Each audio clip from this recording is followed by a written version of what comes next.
अगर मुझे वृंदावन जाना है बाय कार फर्स्ट टाइम तो कैसे पहुंचूंगी? मुझे डायरेक्शंस चाहिए, गूगल मैप पे लगाना पड़ेगा, तब मैं वृंदावन पहुंच पाऊंगी।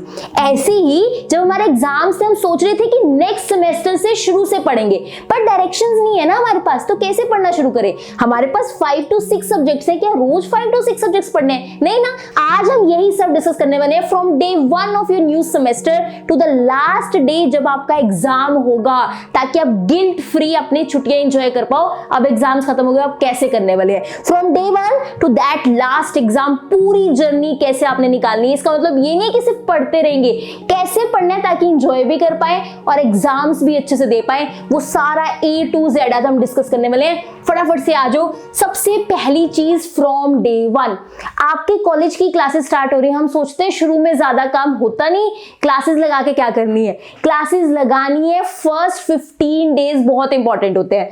आपको एक टाइम टेबल मिलता है कॉलेज वालों की तरफ से कि ये क्लासेस हैं, ये टाइमिंग्स हैं, आपने यहां जाके क्लासेस लगानी है।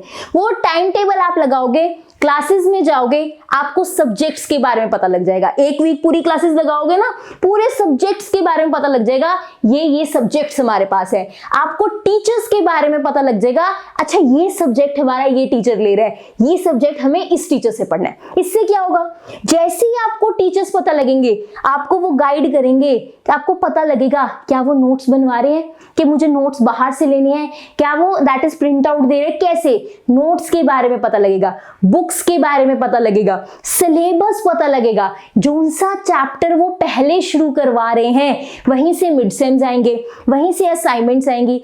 आप कोई और चैप्टर पहले पढ़ना शुरू कर रहे हो, मिड सेम कोई और चैप्टर का है, फिर कोई फायदा नहीं ना। मिड सेम में पार्टिसिपेट करना जरूरी है। तो अगर आपको पता क्यों जरूरी है अभी डिस्कस करेंगे। तो आपको अगर सिलेबस पता लग जाए, क्लास में टीचर ने सिलेबस बताया कि पहले मैं ये चैप्टर्स कराऊंगी फिर ये चैप्टर्स, तो आप अपने मिड सेम्स असाइनमेंट्स के अकॉर्डिंग वही चैप्टर तैयार कर सकते हो, ताकि ये सारी चीजें अच्छी चल जाए। जो वो आपको चैप्टर्स बता रहे हैं उन्हीं के अकॉर्डिंग पढ़ोगे तो आपके मिड सेम्स और असाइनमेंट्स भी अच्छे से जाएंगे। तो फर्स्ट 15 डेज बहुत इंपॉर्टेंट है। टाइम टेबल भी पता लगेगा, सब्जेक्ट्स पता लगेंगे, टीचर्स के बारे में पता चलेगा, नोट्स बुक्स के बारे में चीजें पता लगेंगी और कौन से चैप्टर से पढ़ना शुरू करना है।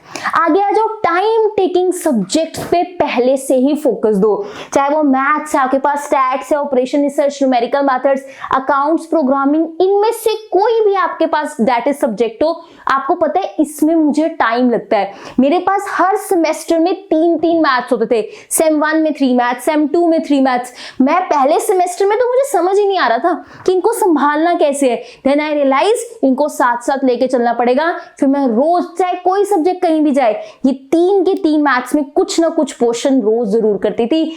आपने इन सब्जेक्ट्स में कुछ ना कुछ रोज जरूर करना है। अब एक बात सुनो, मैं आपको 7 से 8 या को 15 to 20 स्नैक्स दे दूं, ये रहा डोसा, ये रहा आपके पास दैट इज कुछ भी स्नैक्स जो आपको पसंद हो, स्प्रिंग रोल, मंचूरियन, कुछ भी एक साथ दे दूं, आप थोड़ा थोड़ा खा पाओगे, आप उसको फुल एंजॉय नहीं कर पाओगे। लेकिन यही आपकी मदर ने कह दिया कि आज मैं स्प्रिंग रोल बना रही हूँ आपके लिए, मम्मा सेकंड डे क्या बना रहे हैं, आज मैं आपके लिए इडली बना रही हूँ। आप हर दिन एक नई डिश अच्छे से एंजॉय कर पाओगे, कंपैरेटिवली एक साथ सारी डिशेस मिल जाए। सेम विद द सब्जेक्ट, अगर बेटर अंडरस्टैंडिंग चाहिए तो एक साथ एग्जाम में आप इन सब्जेक्ट्स को नहीं ले सकते, आपको रोज टाइम देना है। ये सब्जेक्ट आपको regular minimum 2 hours, Monday to Friday आपको कम से कम 2 आवर्स देने हैं। नहीं पढ़ने का मन कर रहा, लेके बैठ जाओ, 2 घंटे तो देने ही देने। धीरे धीरे इंटरेस्ट आएगा, फिर आप ज्यादा टाइम भी देना शुरू करोगे। और यही तो मजा है कि अभी स्टार्टिंग के डेज है, 2 घंटे से भी काम चलेगा, कोई बर्डन नहीं है। ये धीरे धीरे अभी अंडरस्टैंडिंग होगी, पेपर के टाइम में बहुत आपको दैट इज हेल्प मिलेगी। ये टाइम टेकिंग सब्जेक्ट्स है, एक साथ आप इकट्ठा इनको नहीं ले सकते। आगे आ जाओ। इजी सब्जेक्ट्स होते हैं कुछ, जैसे थ्योरी वाले सब्जेक्ट्स हो गए, जिसपे हमें पूरा कॉन्फिडेंस है कि ये सब्जेक्ट मैंने कर लिया ना, मतलब इतना टेंशन नहीं है, मैं 1-2 घंटे बैठ के भी या एंड में भी कर सकता हूँ। उन सब्जेक्ट्स को आपने वीकेंड्स पे पढ़ना है। सैटरडे संडे उन सब्जेक्ट्स के लिए जिसकी आपको टेंशन नहीं है, जिसको रोज रोज पढ़ने की जरूरत नहीं है। थ्योरी का चैप्टर है, मैं 2 दिन लगा के एक चैप्टर खत्म कर दूंगा। अब यहाँ पे पढ़ने का मतलब क्या है कि 2 घंटे मैं रेगुलर लगा रहा हूँ, टाइम टेकिंग सब्जेक्ट्स को, इजी सब्जेक्ट्स को लगा रहा हूं वीकेंड पे। पढ़ने का मतलब क्या है, अभी जस्ट आपको अंडरस्टैंडिंग, ये चैप्टर पढ़ा, कोई टेंशन नहीं है, पेपर तो आएंगे, अभी हम तो पहले एडवांस में पढ़ रहे हैं, तो कोई टेंशन नहीं, जस्ट रीड। मुझे पता होना चाहिए इस चैप्टर में ये कॉन्सेप्ट है और इन चैप्टर्स को ऐसे पढ़ना है, क्या क्या इंपॉर्टेंट है उस पर मार्क कर लेना है। लर्न कब करना है, जब मिड सेम्स होंगे, जब एग्जाम्स होंगे, बट अभी के लिए क्या करना है, सिर्फ अंडरस्टैंडिंग, चैप्टर में ये चीजें हैं, इंपॉर्टेंट को मार्क करना है, ताकि जब मिड सेम्स एग्जाम आए, अगर अब 2 से 3 घंटे, 4 घंटे, 5 आवर्स भी लग रहे हैं, अब आपको 5 आवर्स नहीं, नेक्स्ट टाइम 2 to 3 लगेंगे, उससे नेक्स्ट टाइम 1 आवर लगेगा। जितनी बार आप चैप्टर करते जाते हो टाइम कम लगता है। तो वीकेंड्स पे इजी सब्जेक्ट्स को टारगेट करना है और रेगुलर पे जो टाइम टेकिंग सब्जेक्ट्स है। आगे आ जाओ, अभी सबसे इंपॉर्टेंट, मिड सेम्स को सीरियसली लो। आप क्लासेस लगा रहे हो, आपको पता है टीचर्स कौन से चैप्टर्स करवा रहे हैं, वही चैप्टर मिड सेम्स में आएंगे, उन्हीं से असाइनमेंट्स बनेंगे। अगर आपने मिड सेम्स को सीरियसली ले लिया, आपकी रीअपीयर आ ही नहीं सकती, 0% चांस, 0% चांस। अगर मिड सेम्स में आपने अच्छे से तैयारी कर ली, इसमें 50% सिलेबस कवर हो गया।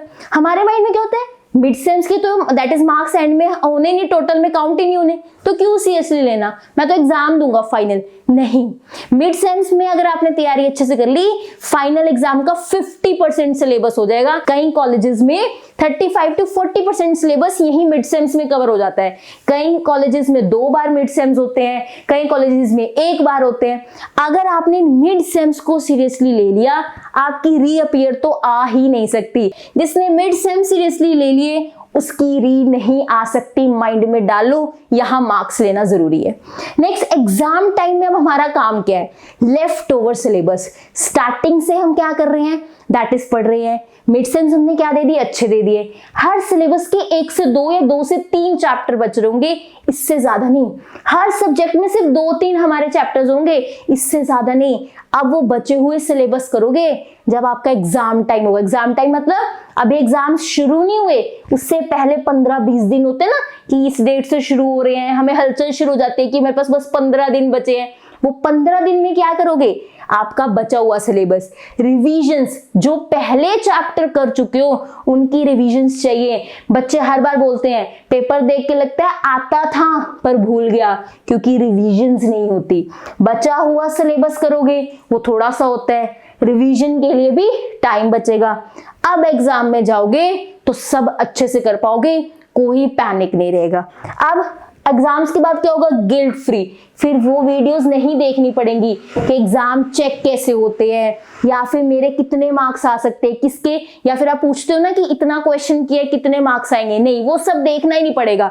आप कॉन्फिडेंस है आप में कि मैंने अच्छे से पेपर दिए है, दैट इज गिल्ट फ्री रहोगे आप एग्जाम्स के बाद। सेमेस्टर एंड्स, सेमेस्टर खत्म हो गया। अगर एक बार वृंदावन में डायरेक्शंस के साथ चलेगी, अगली बार मुझे रास्ते का आइडिया होगा, राइट।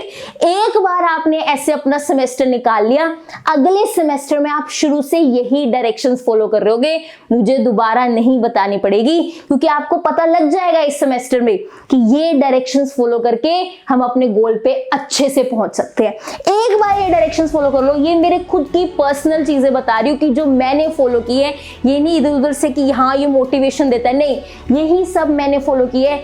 3 मैथ्स की बुक्स एक सेमेस्टर में होती थी मेरे पास, मैंने वो अच्छे से रोज मैथ्स पढ़ा है, और वीकेंड्स पे मैंने अपना केमिस्ट्री फिजिक्स की है, थ्योरी के सब्जेक्ट्स किए हैं जो मुझे लगता है मेरे से इजीली हो सकते हैं, वो वीकेंड्स लगा के मैंने अपने अच्छे से काम किया। एंड मिड सेम्स को डैम सीरियस, इतना सीरियस लिया है कि हाँ यही फाइनल एग्जाम है, और मार्क्स आते हैं फाइनल्स में अगर आप मिड सेम्स में अच्छे से काम करते हो। इसी के साथ आज की डिस्कशन एंड करते हैं, और मुझे कमेंट सेक्शन में बता के जाना है कि आप इस जर्नी के लिए तैयार हो मेरे साथ, इस न्यू सेमेस्टर की जर्नी के लिए तैयार हो, ये मुझे कमेंट सेक्शन में जरूर बता के जाना। ये डायरेक्शन आपको बहुत हेल्प करेंगे। और मैथ्स, स्टैट्स, जिनका भी सिलेबस है उसमें आपके जो भी चैप्टर हैं, just search that is chapter name dream maths, set theory dream maths, matrices dream maths, आपको सारे चैप्टर्स मिल जाएंगे। Maths, stats, operation research, numerical method, ये पूरे पोर्शन आपको ड्रीम मैथ्स पे मिल जाता है। मैं आपको फिर मिलूंगी कोई नई डिस्कशन के साथ। चैप्टर्स तो चैनल पे आ रहे हैं, अपडेट्स के लिए टेलीग्राम चैनल जरूर ज्वाइन कर लेना, आपको बेनिफिट मिलेगा।